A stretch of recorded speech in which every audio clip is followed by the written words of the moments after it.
Few people can lay claim to changing the world, but perhaps Steve Jobs can. The CEO and co-founder of Apple, the creator of the iPod, iPad and the iPhone, has resigned because of ill health. The question now is, where to for one of the world's most prominent and profitable companies?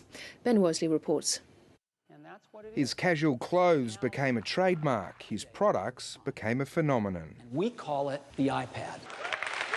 Few CEOs boast a legacy like Steve Jobs. He's not just so much innovated technology and caught the whole world's imagination in what was a geeky thing. He's pretty much transformed society in doing so. The 56-year-old's fought pancreatic cancer since 2004 and took leave in January. His resignation came in a letter to Apple staff.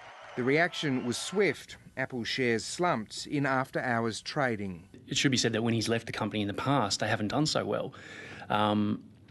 And he's definitely leaving Apple at a time when they've arguably more successful than ever. Steve Jobs co-founded Apple in a Silicon Valley garage in 1976. His first major success was the Apple II.